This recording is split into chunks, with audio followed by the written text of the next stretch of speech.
Gold, trusted gold buyers. మీరు తాకట్టు పెట్టిన బంగారాన్ని విడిపించి ఈ రోజు ఉన్న మార్కెట్ ధరకు కొనబడను.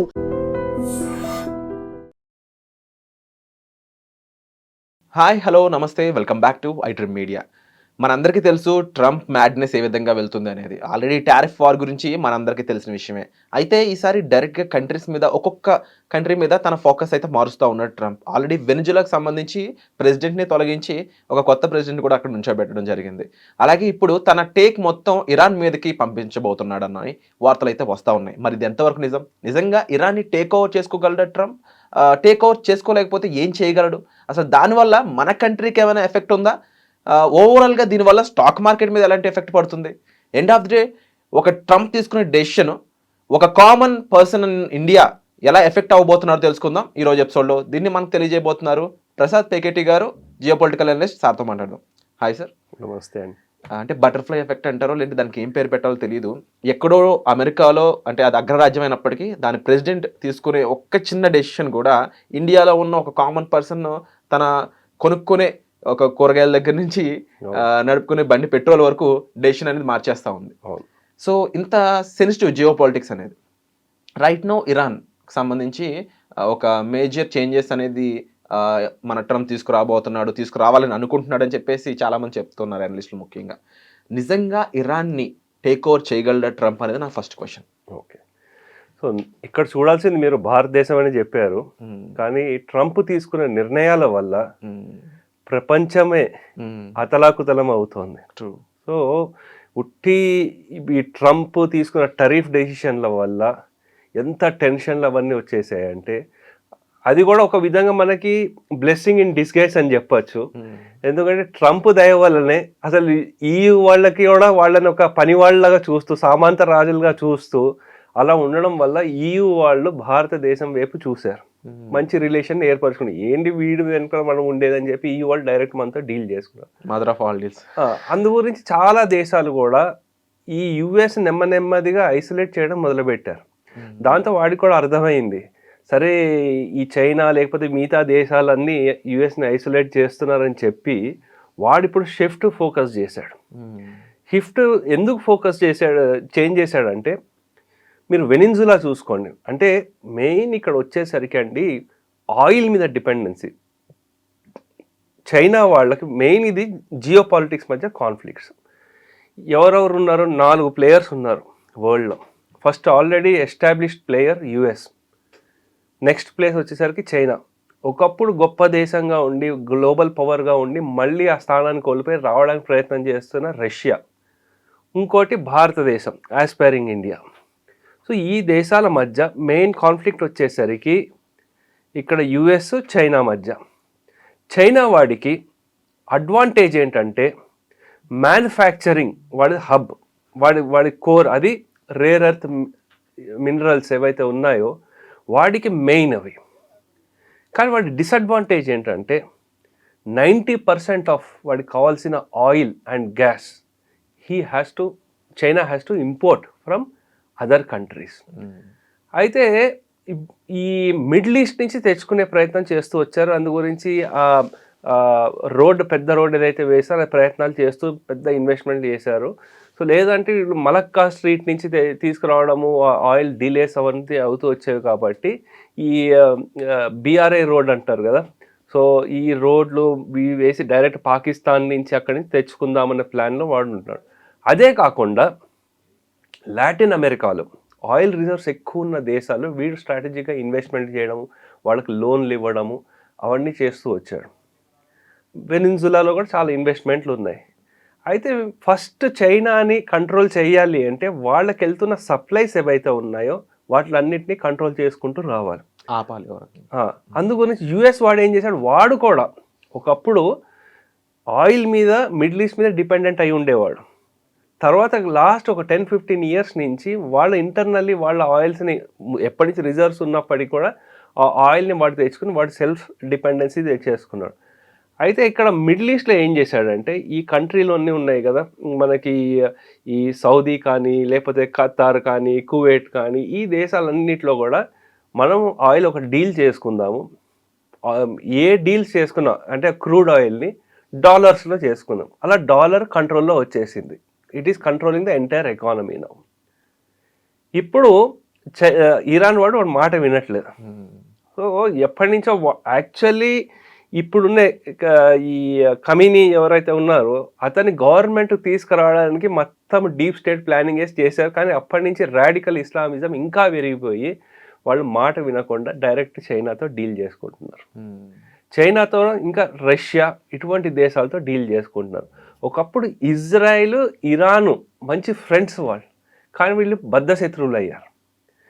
ఓకే, అంటే ఒక రకంగా ఇప్పుడు వెనుజులా కూడా ఒకనొక టైంలో చైనా రష్యా సపోర్ట్ ఉందనే ధైర్యంతో చాలా విషయాలు చేస్తే ఆ ఉండే జియోమెట్రికల్ పొజిషన్స్ బట్టి ఇరాన్ అలా చేయలేరేమో, కానీ చైనా రష్యా పూర్తిగా అమెరికా నుంచి ప్రొటెక్ట్ చేయలేవు కదా ఇరాన్ని. అయితే ఇరాన్ని డైరెక్ట్గా ప్రొటెక్ట్ చేయలేదు. ఇరాన్ని రష్యా కానీ చైనా కానీ డైరెక్ట్గా ప్రొటెక్ట్ చేయలేరు, కానీ పరోక్షంగా సపోర్ట్ చేస్తారు. అంటే ఇప్పుడు యుద్ధ వాతావరణం ఉంది కాబట్టి అక్కడ మిజైల్స్ కానీ దానికి కావాల్సిన మెటీరియల్ చైనా పంపిస్తున్నారని అంటే యూరోపియన్ ఇంటెలిజెన్స్ వాళ్ళు చెప్తున్నారు. అలాగే నేవల్ ఎక్సర్సైజెస్ ఇవన్నీ జాయింట్ ఎక్సర్సైజెస్ రష్యా వాళ్ళు వీళ్ళతో చేస్తున్నారు. అయితే మీరు అన్నట్టు ఏదో వెనిజులాలో వాడిని కిడ్నాప్ తీసుకొచ్చి అలా చేయడం ఇంపాసిబుల్. అది ఆ అటెంప్ట్ కూడా చేయలేరు. సో ఏంటంటే ఒకవేళ అటువంటి ప్రయత్నం చేసినా సరే యాక్చువల్లీ ముస్లిం వరల్డ్ అంతా ఒకటైపోతుంది. ఇప్పుడైతే షియాస్ సున్నీలుగా విడిపోయారు, షియాస్ డామినేషన్ ఉంది. ఇప్పుడు ఇది రంజాన్ మహీనా, అందు గురించి అది ఇంకా మొత్తం ముస్లిం వరల్డ్స్ వాళ్ళ డిఫరెన్స్లు అన్ని పక్కన పెట్టేసి యుఎస్ ఇంకా విపరీతంగా తిరగబడతారు. ఇప్పుడు కూడా మనం ఆల్రెడీ చూస్తున్నాం, మన భారతదేశంలోనే కాశ్మీర్లో ఆ ప్రాంతాల్లో కూడా ఈ ఇరాన్ వాడి మీద అటాక్ చేస్తుంటే ఇక్కడ అందరూ బయటికి వస్తున్నారు. ఇంకా మిగతా దేశాలన్నిటి కూడా బయటికి వస్తారు, దాని ఇంకా యుఎస్ వాళ్ళకి తిరగబడతారు. సో అందుగురించి యుఎస్ వాడు నేను అనుకోవడం ఒక లిమిటెడ్ వార్ చేస్తాడు, ఒక 10 రోజులు 15 రోజుల్లో చేస్తాడు. సో దాంట్లో ఈ ఇజ్రాయెల్ సపోర్ట్ తీసుకుంటాడు. అయితే మీరు అడిగారు అసలు డైరెక్ట్గా వెళ్ళి అటాక్ చేసేయగలుగుతాడా, అంత సామర్థ్యం ఉందా అంటే ల్యాండ్ మీద అయితే ఎవరు చేయలేరండి. ఆన్ ల్యాండ్ ఇంపాసిబుల్ అది. సో ఎందుకంటే మీకు ఈ పిక్చర్ ఉంది, ఈ దీంట్లో ఎంత క్లారిటీగా వస్తుందో తెలియదు. ఈ చుట్టుపక్కల ఉండేవి కొండ ప్రాంతాలు, మౌంటైన్స్, ఈ మధ్యలో ఉండేదంతా ప్రజలు ఉంటారు, తెహరాన్ ఇటువంటి వీళ్ళందరూ ఉంటారు అనమాట. సో దీన్ని ఏమంటారంటే కొన్ని జాగ్రోస్ మౌంటైన్స్ అంటారు. ఒక 1600 ఉంటాయి ఇక్కడ ఈ ప్రాంతాల్లో. ఆ మౌంటైన్ వల్ల ఎవరు రాలేరు. ఇంకోటి మనకి ఎడారులు ఉన్నాయి, అక్కడ పక్క మౌంటైన్స్ ఉన్నాయి, ఒక పక్క మౌంటైన్స్ ఉన్నాయి, ఇంకో పక్క ఏమో డెజర్ట్స్ ఉన్నాయి. ఓకే, సో అక్కడ 70 degrees వరకు వెళ్తుంది. ఆన్ ద గ్రౌండ్ మూమెంట్ ఎవడైతే చేయలేరు. ఏం చేసినా సరే ఆన్ ద ఎయిర్ చేయాల్సిందే. కానీ ఆన్ ద ఎయిర్ లేకపోతే వాటర్స్ ఉన్నాయి కొన్ని, ఇక్కడ ఉన్నాయి కదా కాస్పియన్ సీ ఉన్నాయి కదా, పెర్షియన్ ఇవన్నీ ఉన్నాయి కదా, ఇక్కడ చేయాలంటే దాంతోపాటు అక్కడ ఖతారు ఈ దేశాలు ఉన్నాయి, వాళ్ళు కూడా ఎల్ఎన్జీలు వాటి మీద ఎఫెక్ట్ అవుతుంది. వీళ్ళు ఏమన్నా మిజైల్ చేశారు. ఇరాన్ వాడు ఏమంటున్నాడు అంటే మీరు నా మీద అటాక్ చేస్తే మీ బేసెస్ ఏవైతే ఉన్నాయో మిగతా ముస్లిం కంట్రీస్లో వాటి మీద అటాక్ చేస్తాం మేము అని బెదిరిస్తున్నాడు. అందుగురించి చుట్టుపక్కల ఉండే దేశాలు కూడా భయపడుతున్నాయి మొత్తంగా ఫుల్గా సపోర్ట్ చేయడానికి. ఇప్పుడు యాక్చువల్ ఇంకా చూసుకుంటే అండి అటువంటప్పుడు ఎలా కొట్టాలి అంటే అక్కడ ఇజ్రాయెల్ వాడు వీళ్ళు కలిసి వస్తారు. మనము ఇజ్రాయెల్ వాడు డైరెక్ట్గా హమాస్ హిజ్బుల్లా వాళ్ళు ఎప్పుడైతే ఇరాన్లోకి వెళ్ళారో టెహరాన్లోనే వాళ్ళకుండే వాళ్ళు మొసాద్ వాళ్ళు ఎవరైతే ఉన్నారో వాళ్ళ సపోర్ట్ తీసుకుని వాళ్ళందరినీ లేపేశారు కొంతమందిని. సో అటువంటి ఇంటెలిజెన్స్ సపోర్ట్ గురించి యుఎస్ వాడు ఎక్స్పెక్ట్ చేస్తున్నాడు. సో యుఎస్కి ఏంటి, ఇజ్రాయెల్ వాళ్ళకి ఏంటంటే ఎక్స్పెక్టేషన్స్, మా కంట్రీ మీద ఈ హమాసు హిజ్బుల్లా హౌతీస్ వీళ్ళందరికీ పరోక్షంగా ఇరాన్ సపోర్ట్ చేస్తూ వీళ్ళని మేము కంట్రోల్ చేయాలి. సో అదొక ఇజ్రాయెల్ వాడి ఎక్స్పెక్టేషన్స్. దాంతో ఏంటంటే ఇరాన్ వాడికి చెక్ పెట్టాలి. సో కానీ అక్కడ ఉండే ముస్లిం కంట్రీస్కి ఏంటంటే ఎప్పుడైతే ఈ కాన్ఫ్లిక్ట్ అవుతుందో వాళ్ళు మా రిఫైనరీస్ ఆయిల్ సప్లైస్ వీటిలన్నిటి మీద అటాక్ చేస్తే మేము కూడా నష్టపోతాం. కానీ యుఎస్ వాడికి ఏంటంటే వీటిలన్నిటినీ కంట్రోల్ చేస్తే చైనాకి సప్లైస్ వాడి తగ్గిపోతుంది.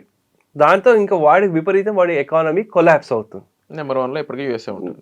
అది వాడికి కావాల్సింది.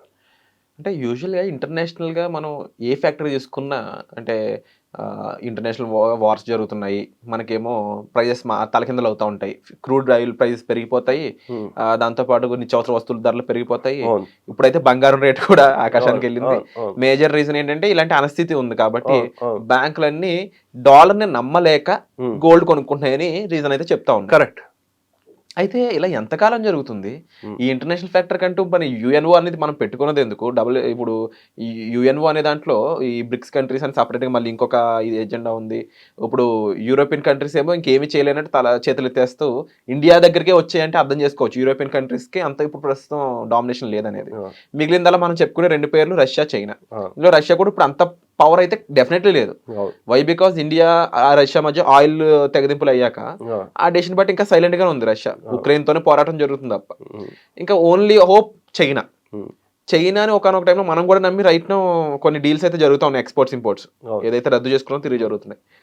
సో క్వశ్చన్ ఏంటి అంటే పుతిన్ అనే పర్సన్ ధైర్యం చేయట్లేదు, చైనా ధైర్యం చేద్దామన్నా స్కోప్ లేదు, వెనక నుంచి యుద్ధం చేద్దానంటే ఇరాన్ నుంచి ఆక్యుపై చేసుకునేంత క్యాపబిలిటీ యుఎస్కి ఉంది.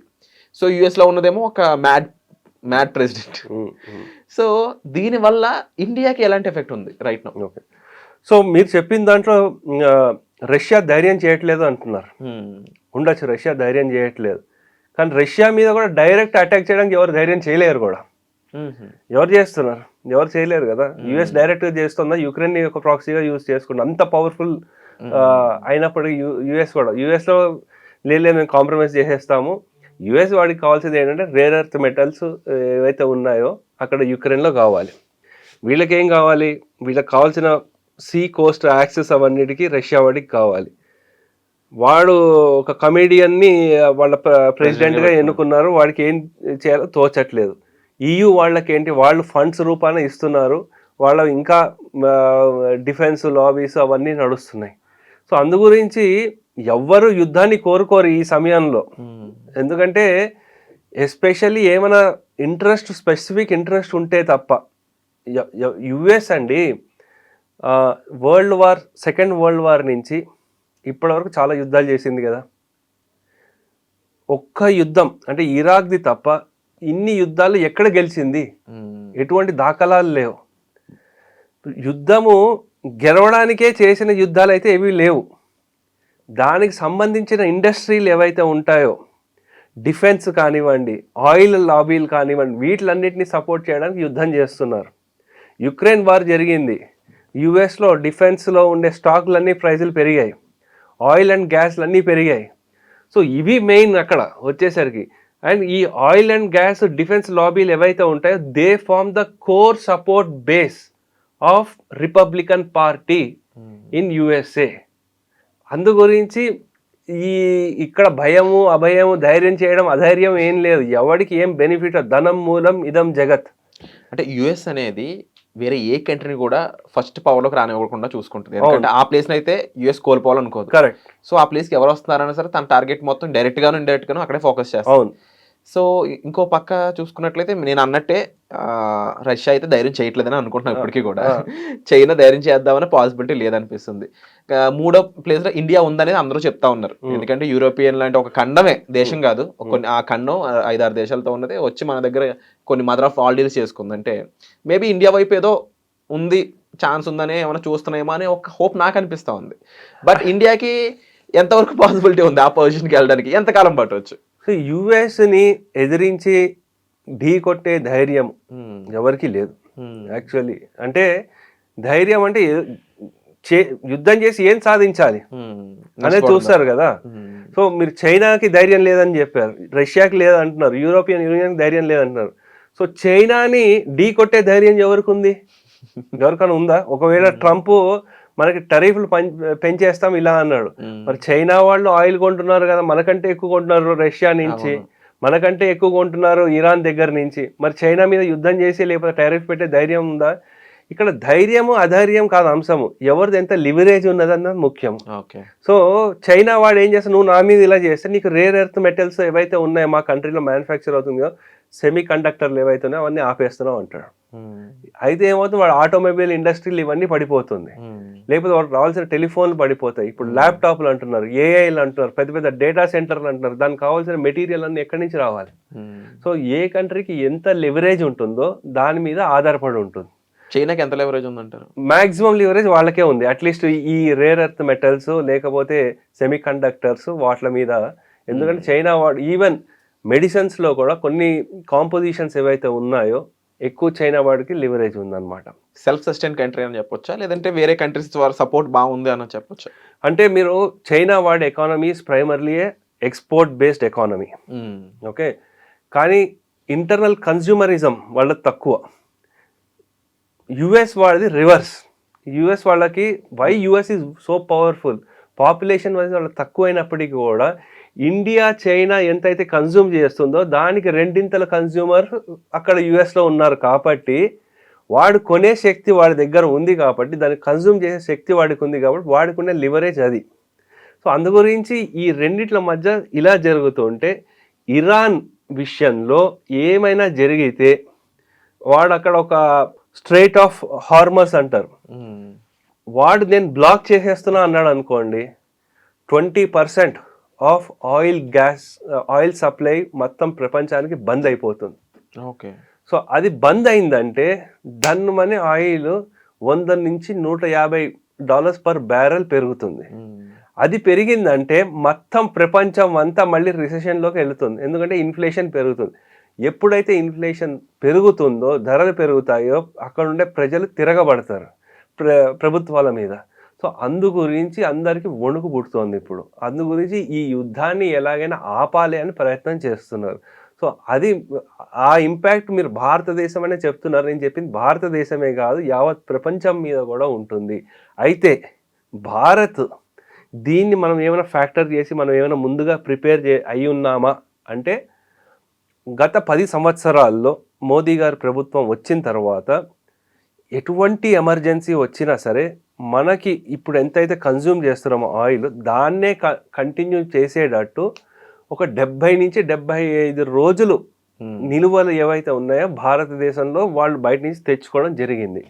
ఎస్పెషల్లీ కోవిడ్ టైంలో ఎప్పుడైతే మొత్తం ప్రపంచంలో అంతా ఆయిల్ అంతా స్టేబుల్ అయిపోయింది, అంటే ఎవరు వాడలేదో ఆ సమయంలో ఆయిల్ని తీసుకొచ్చి మన కొండల్లో గుహల్లో దాన్ని కొన్ని ప్రదేశాల్లో అది ఉంచారు అది. సో అది ఒకటి బ్యాకప్ ప్లాన్గా పెట్టుకున్నారు. అయినప్పటికీ కూడా ఈ ఇష్యూ అయితే డెఫినెట్లీ పెరుగుతుంది. ఎందుకంటే మనం చూడాల్సిన అంశం ఏంటంటే, యుద్ధం జరిగిన తర్వాత ఆయిల్ సప్లై ఆగిపోయింది అనుకోండి, మనకి ఈరోజు ఆయిల్ రావాలి అంటే వాడు 2 నెలల క్రిందట వాడు అక్కడి నుంచి పంపిస్తేనే వస్తుంది, 2 నెలల్లో నెల రోజులు. అందుగురించి అప్పటి వరకు నిలదొక్కుకోవాలి కదా. సో ఇంకా ఎమర్జెన్సీ ఆయిల్ లేకపోతే ఏం చేయాల్సి వస్తుందని మనం చూడాలి. సో అందుగురించి మీరు అడిగిన ప్రశ్నలో భారతదేశానికి ఇది ప్రాబ్లం ఉంటుంది, చైనా వాడికి కూడా ఉంటుంది. ఇంకా ఎప్పుడైతే ఇండియా చైనా మొత్తం ఇది అవుతుందో మొత్తం అన్ని చోట్ల కూడా డౌన్ అయిపోతుంది ఎకానమీ. అయ్యే అవకాశం లేకుండా యుఎస్ వాడికి కూడా ప్రాబ్లం అవుతుంది. ఎందుకంటే ఇంత డిప్లాయ్మెంట్స్ అవన్నీ చేసినా సరే వాడికి కూడా డబ్బు ఖర్చు అయిపోతుంది కదా. వాళ్ళు కూడా చాలా ఇన్వెస్ట్మెంట్లు చేస్తూ వచ్చారు కదా, వాళ్ళ ఎకానమీ కూడా అంత గొప్పగా ఏం లేదు కదా. మీరు ట్రంప్ మ్యాడ్ అని చెప్తున్నారు, ట్రంప్ మ్యాడ్ కాదండి, వాడు ఎలాగైనా చేసి ఆ యుఎస్లో పడిపోతున్న ఎకానమీని పైకి తీసుకురావాలి. అందు గురించి అందరు ఓకే వాళ్ళ కాలర్ పట్టింది, మా కంట్రీలో ఇంత ఇన్వెస్ట్ అయ్యి $100 బిలియన్, ఓకే $200 బిలియన్ అవన్నీ తీసుకుని వచ్చి ఎలాగైనా దాన్ని అలా ఉంచుతున్నాడు. అయితే ఈ చేసే ధోరణిలో మీరు ఇంకోటి అడిగారు, ఎందుకు అందరూ బంగారం వైపే వెళ్తున్నారు అంటే, మనం చూసుకుంటే గత 2-3 సంవత్సరాల నుంచి మన బంగారాన్ని లండన్లో పెట్టామని మనం తీసుకొచ్చేస్తున్నాము. ఎప్పుడైతే గ్లోబల్ అన్సర్టనిటీ ఉంటుందో అందరూ ఎక్కువ రిలైల్ అయిందంటే గోల్డే మోస్ట్ పవర్ఫుల్ అసెట్. అందుకోసం అందరు గోల్డ్నే కొనుక్కుంటున్నారు, వాళ్ళ దేశంలోనే పెట్టుకుంటున్నారు. సో అలాగే వాళ్ళ లోకల్ కరెన్సీలో కూడా ట్రాన్సాక్షన్స్ చేస్తున్నారు. ఎప్పుడైతే యుక్రెయిన్కి రష్యాకి వార్ జరిగిందో, ఎప్పుడైతే Russia dollar bonds dollar assets అవన్నింటిని ఫ్రీజ్ చేసి పడేశారో, ఇంత పవర్ఫుల్ అయిన రష్యాకే చేసినప్పుడు మన దేశానికి ఎందుకు చెయ్యరు? అందు గురించి యుఎస్ బాండ్స్ అన్నిటినీ వాళ్ళు అమ్మేయడము, దాంతోపాటు డీడాలరైజేషన్ అంటున్నారు, ఆ డీడాలరైజేషన్ చేయడము అవన్నీ చేసే ప్రయత్నం చేస్తున్నారు.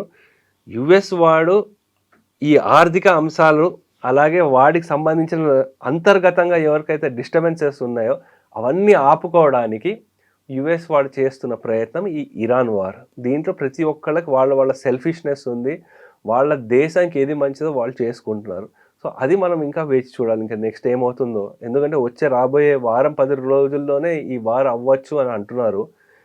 ఈ సమయాన్ని ఒక బ్యాక్ ఎండ్ ఛానల్లో నెగోషియేషన్స్ నడుస్తున్నాయి.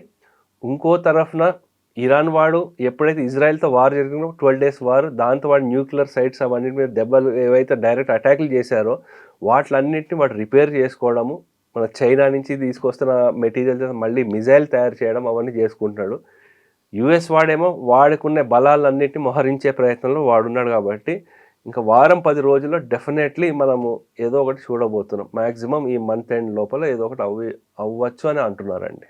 కొంచెం భయంకరమైన సిచ్యువేషన్ లాగా కనిపిస్తూ ఉంది మీరు అన్నట్టు. కానీ end of the day India is ready, India prepared అని అయితే ఇక్కడ మనకి సార్ అయితే చెప్పడం జరిగింది.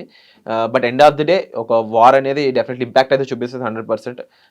ఇది ఇరాన్కి సంబంధించి మన టేక్ అనేది ఇక్కడ ప్రసాద్ బెకెటి గారు చెప్పడం జరిగిందండి. సో ఈ విషయంపై మీరేమనుకుంటున్నారు? ముఖ్యంగా ట్రంప్ టేక్ ఓవర్ చేయగలడా, అంటే చేయలేని విధంగా ఎలా ఆ జియో పొలిటికల్ కంట్రీ సిచ్యువేట్ అయ్యి ఉంది, ల్యాండ్ ఎలా ఉంది అనే దాని గురించి అయి ఉండొచ్చు. అలాగే ఒక్కసారి ఇలా చేస్తే దానివల్ల నష్టపోవడం అనేది ఏ విధంగా ఎకనామికల్గా ఉంటుంది అనేది అయి ఉండొచ్చు. అండ్ డెఫినెట్లీ దానివల్ల ఇంపాక్ట్ అనేది చైనా మీద, రష్యా మీద, ఇండియా మీద ఏ విధంగా ఉంటుంది, అండ్ ఇండియా ఏ విధంగా దానికి ప్రిపేర్ అయ్యి ఉందనే విషయాలు మొత్తం కూడా ఈ వీడియోలో చెప్పడం జరిగింది కదా. సో దీనికి సంబంధించి మీరేమనుకుంటున్నారు తప్పకుండా కామెంట్ సెక్షన్లో మెన్షన్ చేయండి. అండ్ తప్పకుండా దీనికి కంటిన్యూటీ ఏం జరుగుతుందో అనేది నెక్స్ట్ ఎపిసోడ్లో తప్పకుండా చూద్దాం. Thank you so much for the analysis. Okay, నమస్తే. And for more videos, Please subscribe to iDream. Please subscribe to iDream. Please subscribe iDream. And please subscribe to iDream. For more videos, subscribe to iDream. please like, share and subscribe to the channel. Congratulations, iDream. Subscribe to iDream. Subscribe to iDream. So subscribe to iDream Media. iDream ki iDream team andarki huge congratulations. Please subscribe iDream Media. Please subscribe to iDream. Subscribe iDream. Please subscribe to iDream. iDream అంటే నా కళల ఛానల్ను subscribe చేసుకున్న నోరు తిరుగుతలేదు, మీరైతే గంట గుర్తు కొట్టండి. For more such videos, please subscribe to iDream.